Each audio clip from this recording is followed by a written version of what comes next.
Hello everyone, I hope you're all having a wonderful day today. It's Akizio here, and today I'll be talking about the C14 Impaler Gauss rifle from StarCraft. I had quite a bit of time to look into this, because, I may have been stuck in a research lab in the Tirador system for the last week or so. But, that aside, let's start with the cannon for those who may not be familiar with this versatile piece of kit. It's a standard weapon of the Terran Marine. It's a fully automatic, Gauss-assisted rifle firing 8mm spikes at up to 30 rounds per second. And that's right, it's Gauss-assisted. Those spikes are accelerated using a combination of propellant and magnetic induction, though the latter is likely responsible for most of the acceleration. They pull from a standard 500-round magazine, but mercenaries such as the War Pigs have been seen using larger drum magazines. It's fairly customizable and can receive a retractable bayonet, laser sights, or an underbarrel grenade launcher. The grenade launcher is forbidden under Dominion Marine Corps regulations, so the rank and file of the Terran Dominion won't be seen with it. It also features a torch function and a scope with IFF functions. There was a streamlined variant used in the Great War that doesn't require the wearer to be suited up in CMC armor. Someone in the armor can even use it one-handed at the cost of lower accuracy.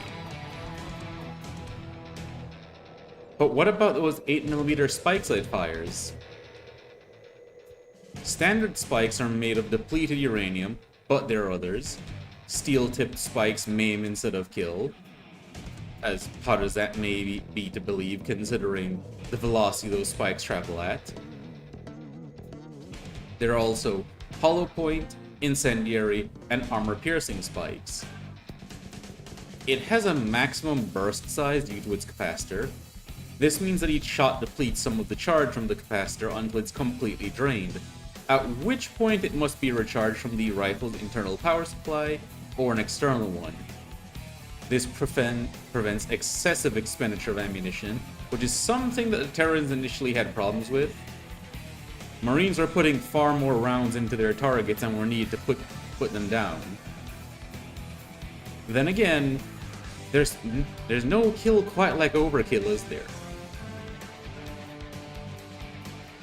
The C14 can receive additional power from a suit of CMC armor, so it won't be solely reliant on its own power supply. If getting ammunition to soldiers on the front line is difficult in war, imagine also needing to get a power source to them so they can recharge their Gauss rifles. Anyway, a CMC armor is the power armor worn by Terran infantry, and there are a variety of models.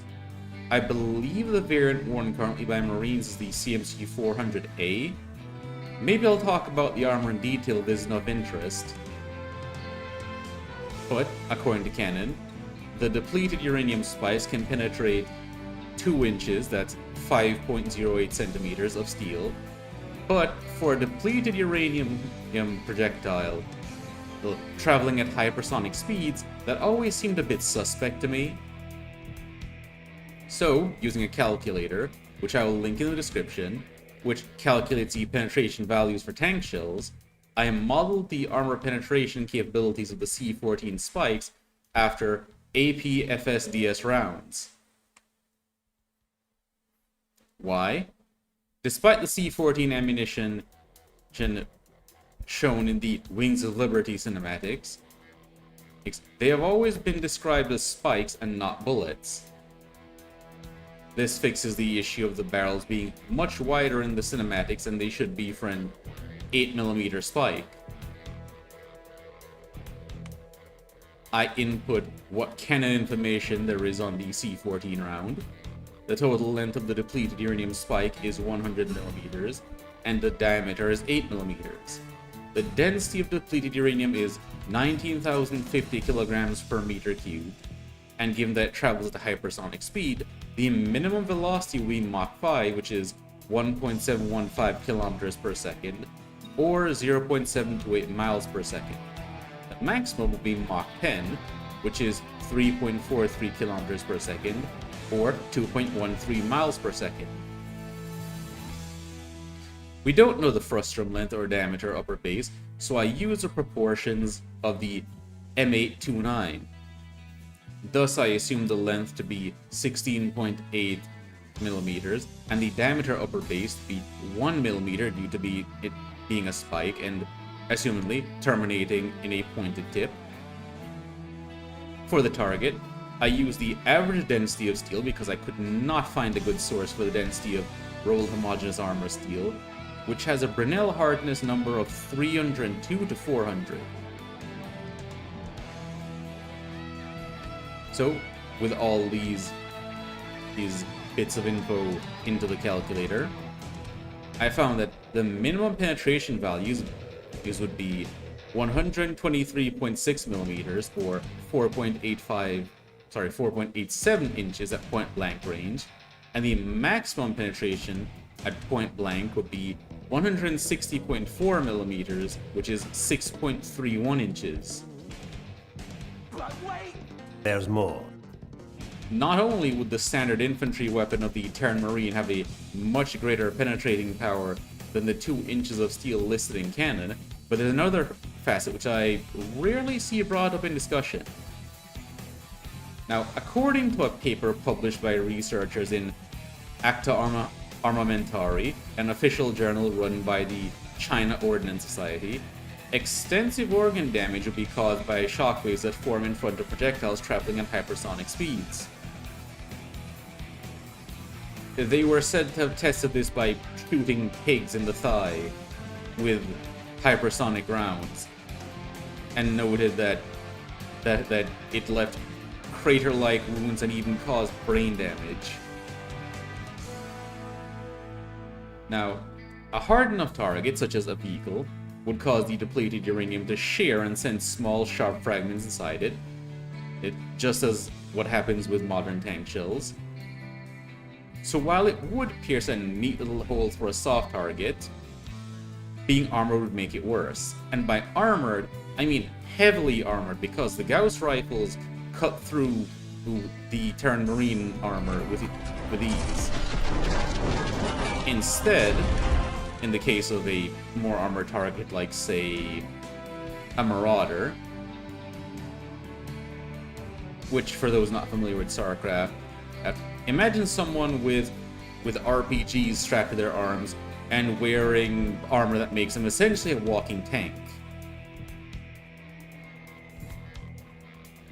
But yeah, for them, instead, there'll be organ damage from the shockwaves and shards of burning shrapnel tearing through their internals.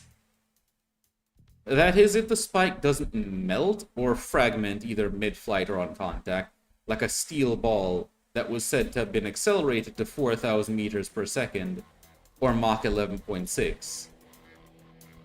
Then again, steel has a melting point ranging from 1,205 to 1,370 degrees Celsius, that's 2,200 to 2,500 Fahrenheit, compared to the 1,132 Celsius, or 2,069.6 Fahrenheit, of depleted uranium. And the steel ball was accelerated to a higher speed than the spike is said to be. Of course, I could be way off. I'm no physicist, and I've made quite a few assumptions. Some people have calculated the C14 as being comparable to the M242 Bushmaster, which is a 25mm autocannon, or to the GAU-8 Avenger 30mm Gatling autocannon in terms of stopping power. The GAU-8 is well known for being that Gatling gun on the A-10 Warthog. Anyway, thanks for listening, and I hope you enjoyed. I'd love to hear your thoughts on this in the comments below, and until next time, ta-ta!